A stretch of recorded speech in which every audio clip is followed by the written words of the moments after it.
कि शुगर की बीमारी होने से पहले हमारे शरीर में कुछ बदलाव आने शुरू हो जाते हैं, लेकिन वो इतने आम होते हैं कि हम उसे समझ नहीं पाते हैं। और जब तक पता चलता है कि हमें शुगर की समस्या है, तब तक बहुत देर हो चुकी होती है। और अगर मैं बात करूं शुगर को जड़ से ख़त्म करना, तो ये शायद पॉसिबल नहीं है, लेकिन उसे कंट्रोल करना, मैनेज करना पॉसिबल है। बहुत अच्छे से और आसान तरीके से पॉसिबल है। कैसे है इसको समझेंगे, लेकिन उससे पहले हमें समझना ये ज़रूरी है कि ये जो डायबिटीज़ है, जो शुगर की बीमारी है, इसमें समस्या क्या आती है और इसके सिम्टम्स क्या दिखाई देते हैं।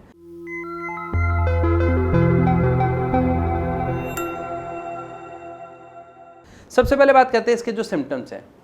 जब भी किसी को शुगर लगभग होने वाली होती है या शुरुआती चरण में होती है, तो सबसे पहला लक्षण दिखाई देता है कि यूरिनेशन बढ़ जाता है। मतलब जो एक दिन में हम 6 से 8 बार यूरिन करने जाते हैं, वो लगभग 12 से 14 बार जाना पड़ता है। स्पेशली अगर मैं बात करूं रात को जब हम सो जाते हैं, तो सोने के बाद हम सीधा सुबह उठते हैं और उसके बाद ही दोबारा बाथरूम जाते हैं सुबह उठकर।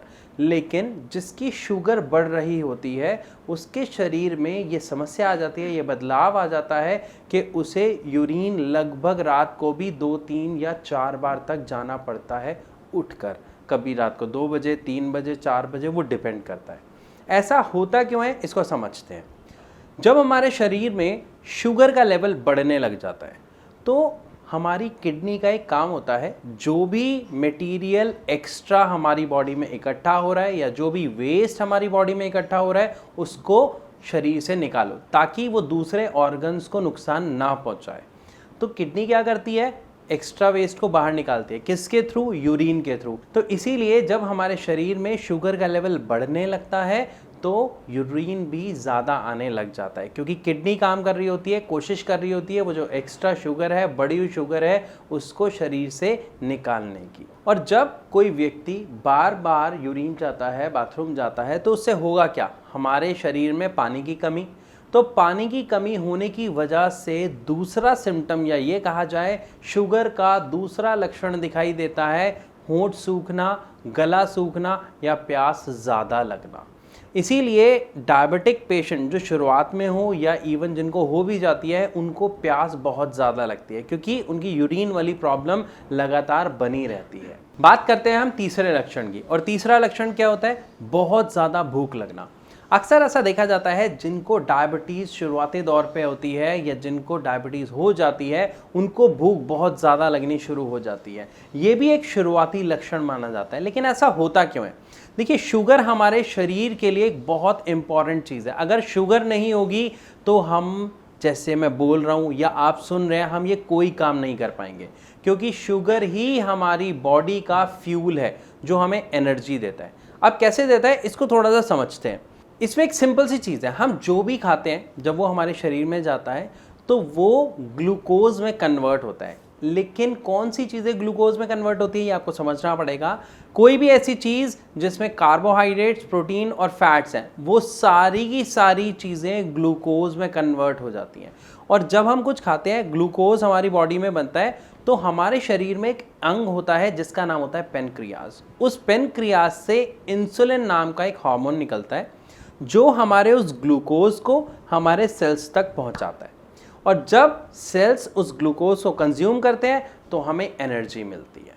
ये एक पूरा प्रोसेस होता है। लेकिन एक डायबिटिक पेशेंट के साथ ये वाला जो प्रोसेस होता है, ये कहीं ना कहीं बिगड़ जाता है। क्यों बिगड़ता है? जो आपकी पेनक्रियाज है, उसमें जो इंसुलिन बन रहा है वो या तो फॉल्टी हो जाए, मतलब ऐसा इंसुलिन जो सेल्स एक्सेप्ट ही ना करें। दूसरी चीज़, जो इंसुलिन बन रहा है उसकी मात्रा कम बनने लग जाए और हमारी शरीर की रिक्वायरमेंट बढ़ जाए। ऐसा कब होता है? जब किसी भी व्यक्ति का भार बढ़ता है, वेट बढ़ता है, वो मोटा होता है, तो उसके शरीर में इंसुलिन की रिक्वायरमेंट ज़्यादा होती है। लेकिन हमारा शरीर का जो ये अंग है पेनक्रियाज, वो उतना ही है। हमारा शरीर बड़ा है, पेनक्रियाज नहीं बड़ा, तो उसकी प्रोडक्शन भी उतनी रहती है, जिसके कारण हमारी बॉडी में जो ग्लूकोज है वो पूरी तरह कंज्यूम नहीं हो पाता है और वो ब्लड में ही फ्लो करता रहता है। इसलिए डायबिटीज़ हो जाती है।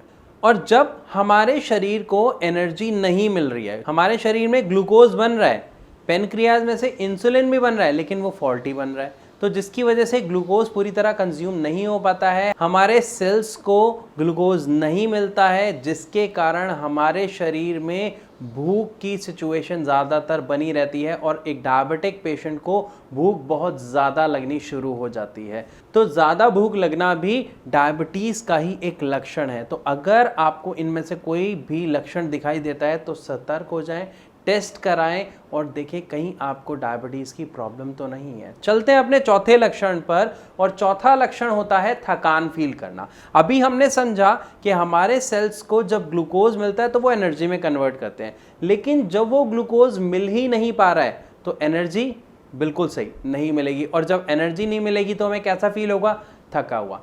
इसीलिए टायर्डनेस मतलब थकान भी डायबिटीज़ का एक लक्षण होता है जो आम तौर से डायबिटिक पेशेंट में देखने को मिलता है। चलते हैं अपने अगले लक्षण की तरफ, जो है किसी भी चोट का या घाव का ठीक ना होना।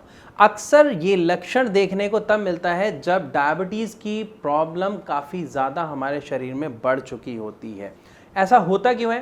क्योंकि जो ग्लूकोज है वो हमारी बॉडी में ब्लड के साथ फ्लो कर रहा है, और जब ग्लूकोज हमारी बॉडी के साथ फ्लो करता है वो हमारे ब्लड के जो सेल्स होते हैं, हमने सुना है red blood cells, white blood cells, वही किसी जख्म को ठीक करने में हेल्प करते हैं। लेकिन शुगर उन सेल्स को धीरे धीरे ख़त्म कर देती है, जिसकी वजह से वो काम ठीक से नहीं कर पाते हैं और एक डायबिटिक पेशेंट का घाव ठीक नहीं हो पाता है, जिसकी वजह से समस्याएं ज़्यादा बढ़नी शुरू हो जाती हैं। तो अगर किसी डायबिटिक पेशेंट को कोई चोट लगी है, कोई कट लगी या कोई घाव है, अगर वो उसे ठीक करना चाहता है तो उसके लिए उसे सबसे पहले एक काम करना पड़ेगा, अपने शुगर लेवल को कंट्रोल करना पड़ेगा। अब प्रॉब्लम ये आती है कि हम इन लेवल्स को कंट्रोल कैसे कर सकते हैं। देखिए, आप जितनी भी अभी दवा ले रहे हैं, जो भी आप एलोपैथ की दवा ले रहे हैं, जिस भी डॉक्टर से ले रहे हैं, हो सकता है जब आप वो दवा लेनी शुरू की तो आपको बहुत अच्छे रिजल्ट मिले, आपका जो शुगर लेवल है वो अंडर कंट्रोल हो गया, शुगर बहुत ज़्यादा डाउन हो गई, लेकिन आप देखेंगे कुछ समय बाद वो दवा अपना जो असर है वो कम कर देगी। ऐसा नहीं होता, दवा का असर सेम रहता है, लेकिन हमारे शरीर में उसका रिजल्ट हमें वो नहीं मिलता। ऐसा क्यों है? क्योंकि हमारा शरीर उस दवा का आदी हो जाता है। फिर आप दोबारा डॉक्टर के पास जाते हो, वो दोबारा नई दवा लिखता है और उसके बाद फिर आप वो लेना शुरू करते हो, और ये सिलसिला जारी रहता है। लेकिन यहाँ पर क्या आपने कभी एक चीज़ चेक की है? क्या आपने कभी गूगल किया जो आप दवाई खा रहे हो वो है किस चीज़ की? क्या वो दवाई आपकी पेनक्रियाज के ऊपर वर्क कर रहा है? क्या वो आपके इंसुलिन बनाने में हेल्प कर रहा है? आप गूगल कीजिए अपने हर एक दवाई को और आप जानेंगे और ये देख के हैरान रह जाएंगे कि जितनी भी आप दवा खा रहे हैं उनमें से कोई भी दवा आपकी पेनक्रियाज के ऊपर कोई फर्क नहीं डाल रहा। वो सिर्फ एक काम कर रही होगी, या तो आपकी शुगर को आपके यूरिन के थ्रू बाहर निकालने में हेल्प करेगी, या फिर आपके शुगर को आपके मल के द्वारा बाहर निकाल देगी। इसके अलावा उस मेडिसिन का कोई और काम आपको नहीं मिलेगा। हाँ, हो सकता है इसके अलावा आपको विटामिन B12 और भी कई हेल्थ सप्लीमेंट देखने को मिल सकते हैं, लेकिन कोई भी मेडिसिन ऐसी नहीं है जो आपकी पेनक्रियाज के ऊपर वर्क कर रही हो। और जब तक हम किसी बीमारी की जड़ पर काम नहीं करेंगे तो वो बीमारी ठीक हो सकती है? आंसर आपको खुद मिल चुका है। तो अगर आप सच में डायबिटीज़ की बीमारी को काफ़ी हद तक कम करना चाहते हैं, कंट्रोल करना चाहते हैं, तो सबसे पहले हमें करना क्या होगा? अपनी पेनक्रियाज को दोबारा से वर्क में लाना पड़ेगा, उसकी एक्टिविटीज़ बढ़ानी पड़ेगी, हमारा जो इंसुलिन का प्रोडक्शन है उसको बढ़ाना पड़ेगा। और इस काम को करने में सबसे ज़्यादा इफ़ेक्टिव जो दवाई होती है वो है आयुर्वेदिक दवाई। आप कभी ट्राई करें और आयुर्वेदिक ट्रीटमेंट लेके देखें और देखेंगे कि पहले महीने से आप में बहुत सुधार आएगा। क्योंकि हमारे यानी श्रेयाज में जब एक पेशेंट आता है तो वो बहुत परेशान हो चुका होता है अपनी एलोपैथिक दवाइयाँ खा के, और जब वो रेगुलर तरीके से हमारे डॉक्टर्स के दिए हुए गाइडेंस को फॉलो करता है, मतलब proper diet, proper exercise plus हमारा आयुर्वेदिक ट्रीटमेंट, तो वो पहले ही महीने में बहुत शानदार रिजल्ट अपनी रिपोर्ट्स में देखता है, अपने शुगर लेवल को बहुत ही सकारात्मक तरीके से कंट्रोल कर पाता है। यहाँ पर अगर आपके मन में कोई सवाल है या कुछ आप हमसे पूछना चाहते हैं तो नीचे जो नंबर फ्लैश हो रहे हैं आप उस पर डायरेक्ट कॉल करके हमारे डॉक्टर से बात कर सकते हैं। ये एक छोटा सा काम करिए, अगर आपको बात नहीं करनी है या कोई समस्या है, समय नहीं है, तो जो नंबर्स हैं, इन नंबर्स पर अपनी शुगर की रिपोर्ट शेयर करिए और अपनी प्रॉब्लम बताइए। हमारे डॉक्टर्स आपकी शुगर की रिपोर्ट को स्टडी करेंगे और वो खुद आपसे कांटेक्ट करके आपको गाइड करेंगे। तो मैं आशा करता हूं जो आज की वीडियो में हमने जाना कि कौन से ऐसे लक्षण होते हैं जो डायबिटीज़ के शुरुआती चरण पर हमें देखने को मिलते हैं, वो आपको अच्छे से समझ आए होंगे। लेकिन फिर भी अगर आपका कोई डाउट है तो आप कमेंट सेक्शन में लिख के भी हमसे पूछ सकते हैं। तो मैं विदा लेना चाहूँगा आप सबसे इस वीडियो में और मिलूंगा अपनी अगली वीडियो में। तब तक के लिए नमस्कार।